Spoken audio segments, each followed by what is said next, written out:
Fala galera, beleza? Continuando falando aqui de sistemas, né? Nós vamos falar de sistema linear 3x3, a regra de escalonamento, tranquilo? Bora ver aqui.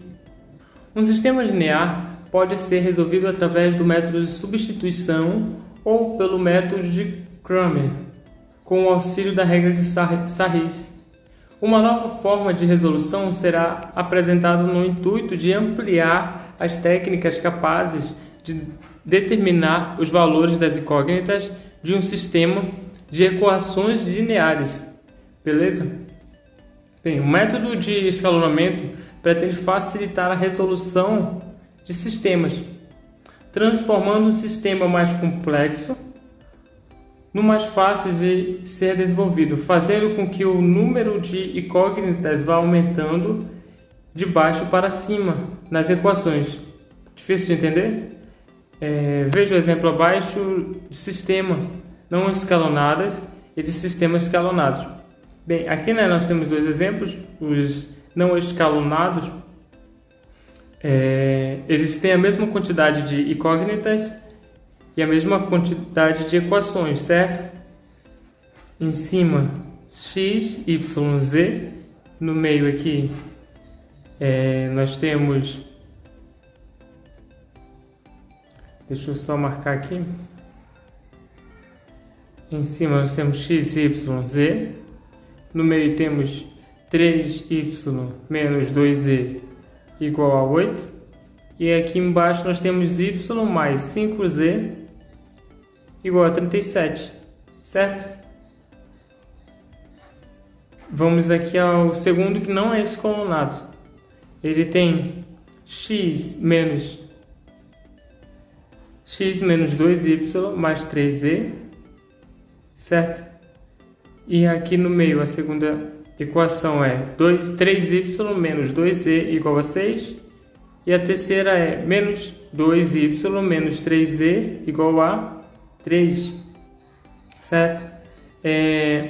Esses sistemas não escalonados, eles são assim, né? Ó, por exemplo, esse primeiro, ele começa com 3 incógnitas, no meio são 2 incógnitas e embaixo, a última equação são 2 incógnitas também. Esse sistema de baixo aqui também é assim, ele tem 3 incógnitas em cima, 2 incógnitas na equação do meio e 2 incógnitas na equação de baixo. E aqui um sistema já escalonado. Ele fica assim, dessa forma. Ele fica com 3 incógnitas em cima, na primeira equação, que aqui nós temos x mais y menos z igual a 6, certo? E ele tem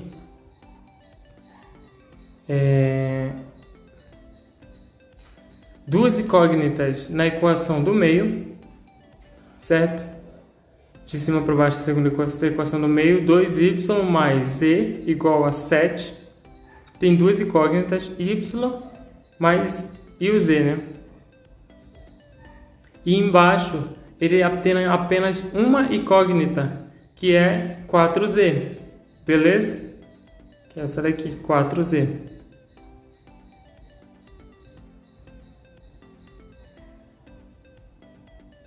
Esse segundo exemplo é a mesma coisa. Apesar dele ter m, t, ele fica com a característica dessa forma, com a forma decrescente, de cima para baixo. Ele tem 4 incógnitas em cima, no meio tem 3 incógnitas e embaixo ele já tem 2 incógnitas, certo? Esse sistema escalonados, eles ficam dessa forma sempre.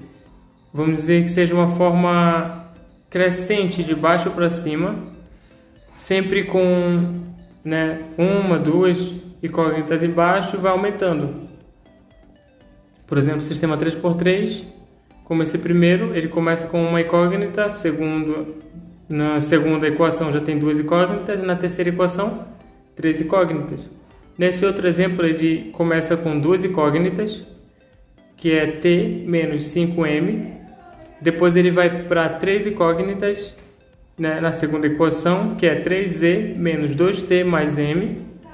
E na próxima equação ele já tem 4 incógnitas, que é y menos z mais t menos m igual a 11, certo? Então aqui nós temos dois exemplos, né?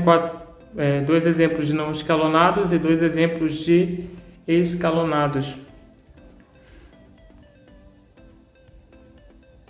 Sistema, escalonamento, exemplo, né? Aqui nós temos exemplo de sistema escalonado, como eu falei para vocês, começando aqui de baixo para cima. Embaixo ele tem uma incógnita, certo? Que é 2z igual a 2. No meio ele já tem duas incógnitas, duas, que é y, ou 3y menos z igual a 5.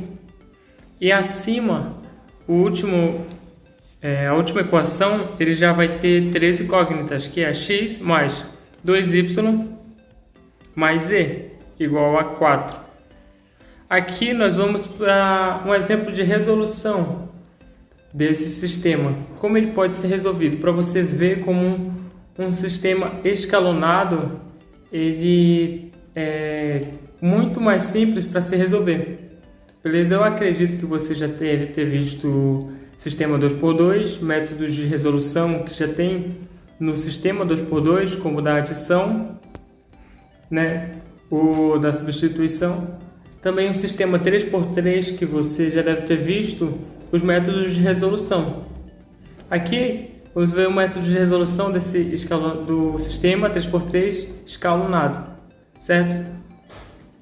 Aqui começando de baixo para cima, nessa equação 2z igual a 2, certo? Aqui é uma equação simples, equação do primeiro grau, simples de resolver.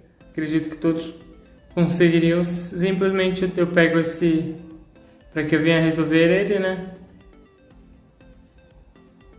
Eu pego esse 2 que está multiplicando z e passo dividindo para o outro lado, certo? Né?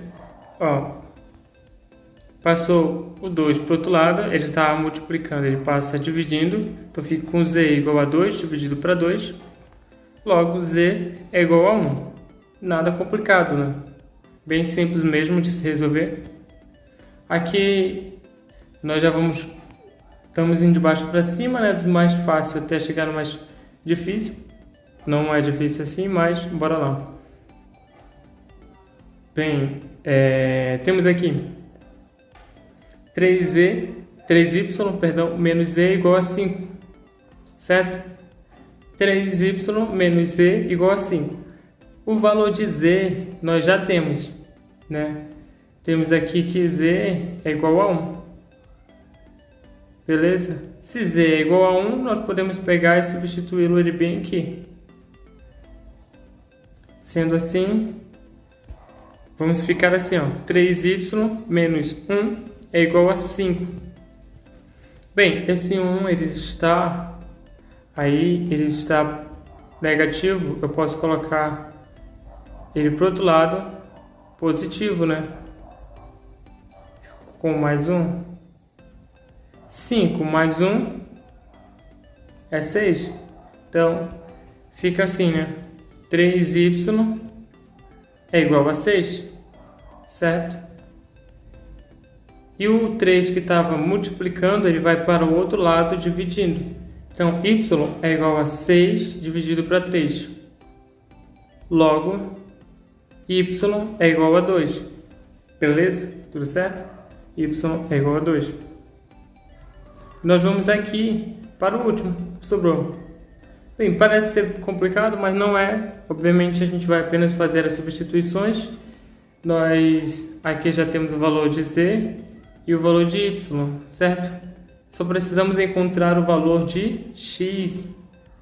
Tranquilo? Então o que a gente vai fazer? Substituir.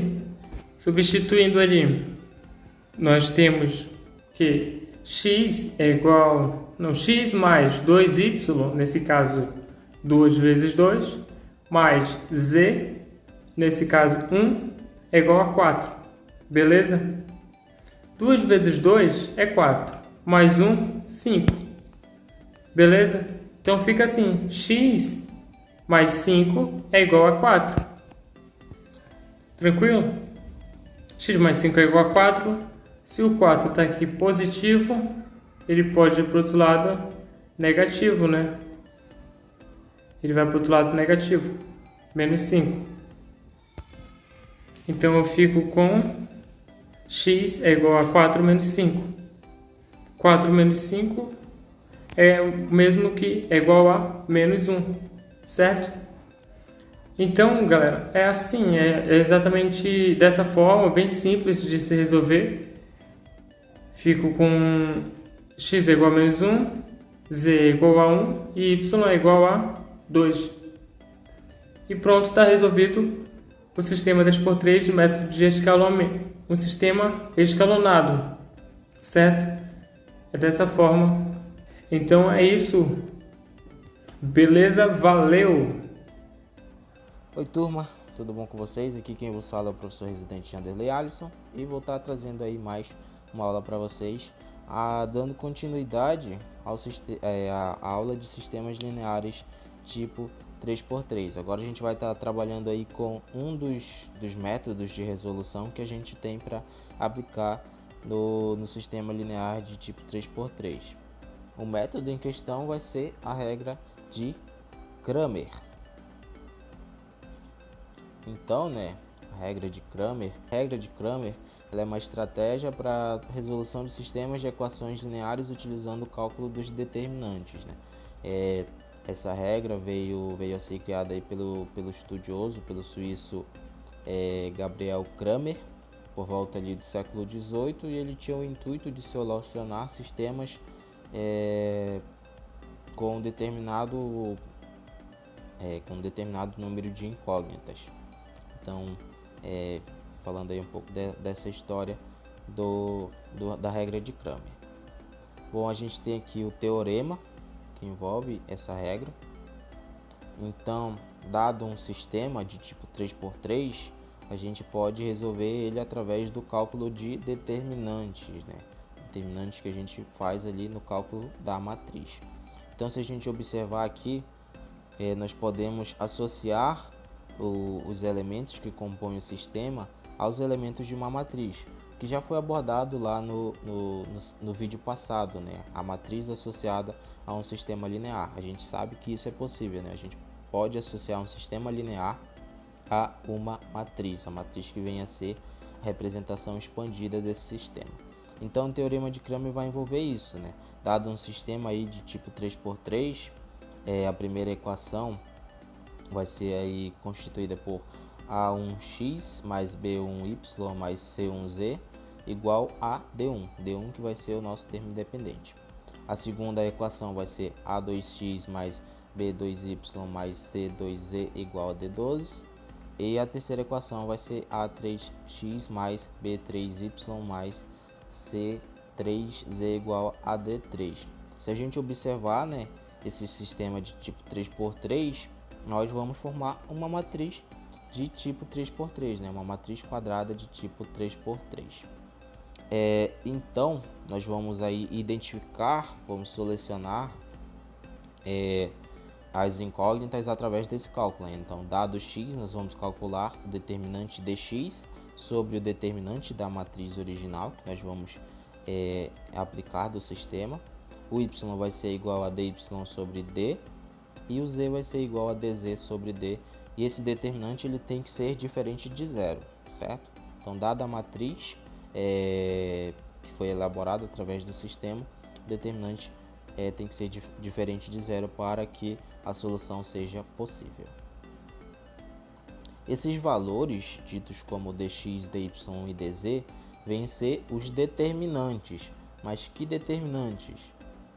Então, nós temos aqui que dx, dy e dz vão ser determinantes obtidos através desse manuseio.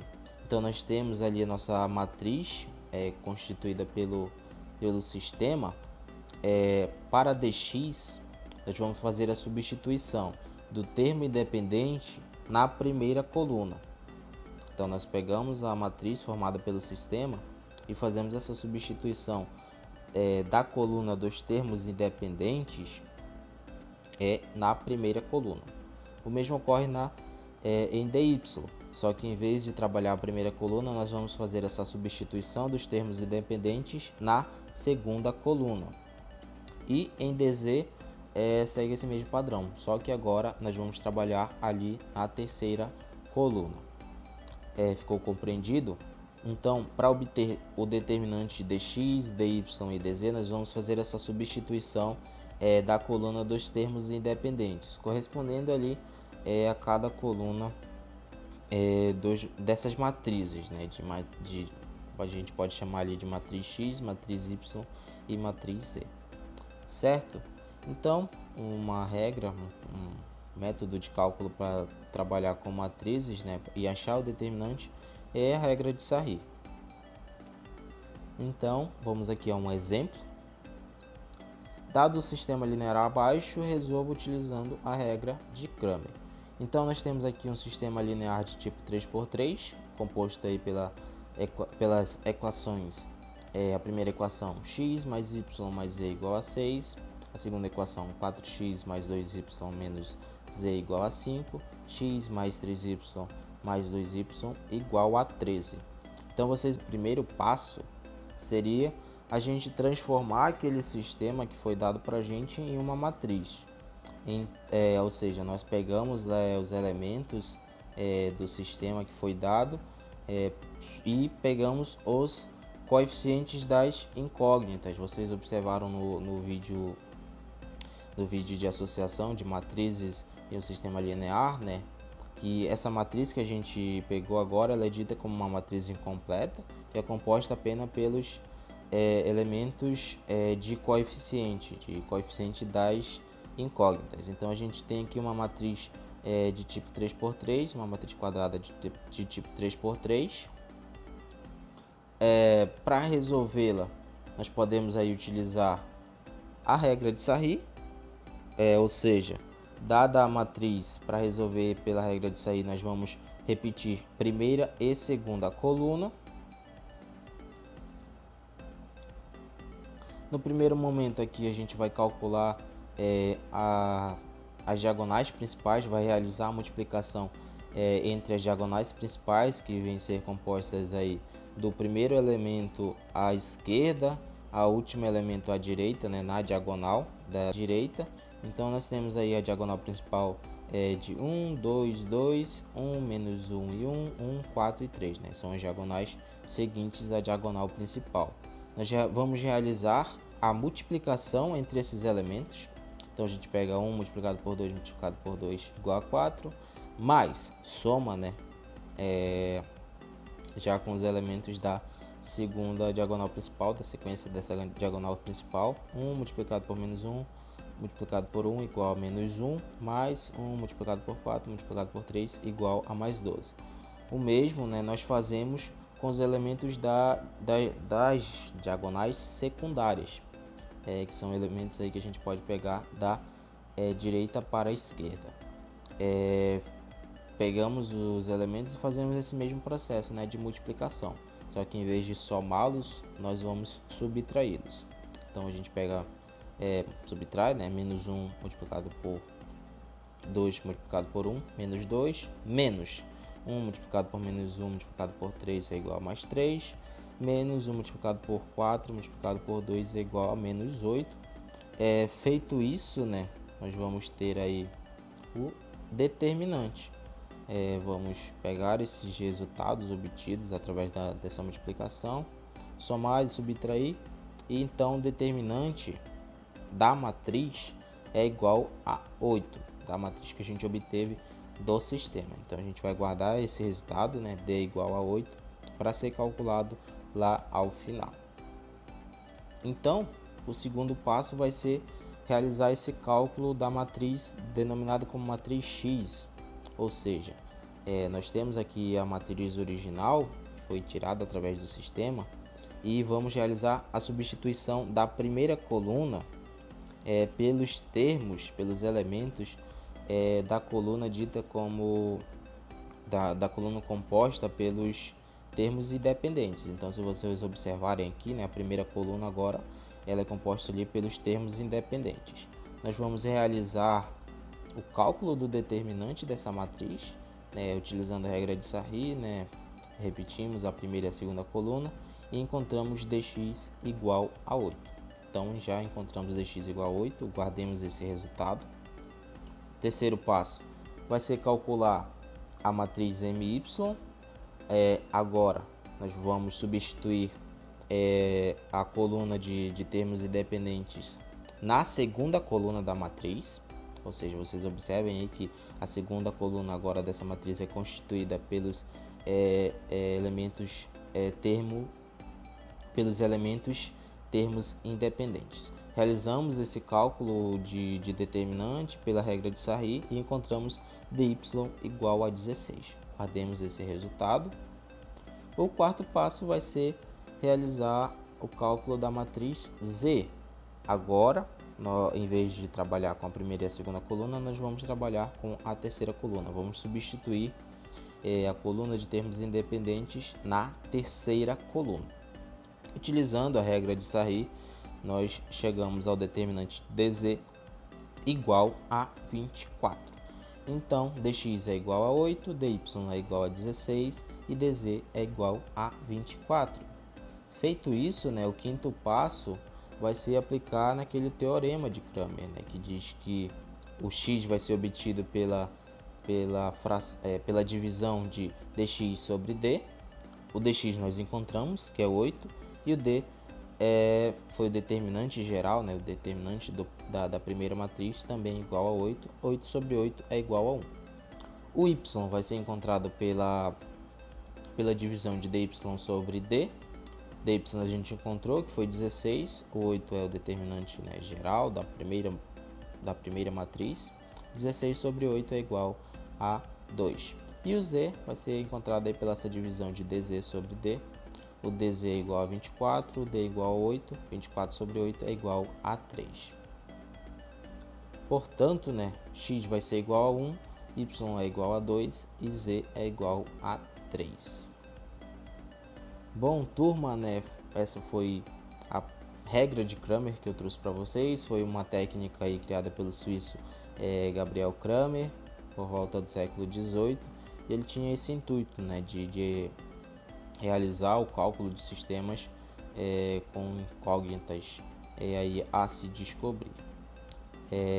Uma regra aí que vai envolver matrizes e determinantes. Espero que tenha ficado compreendido.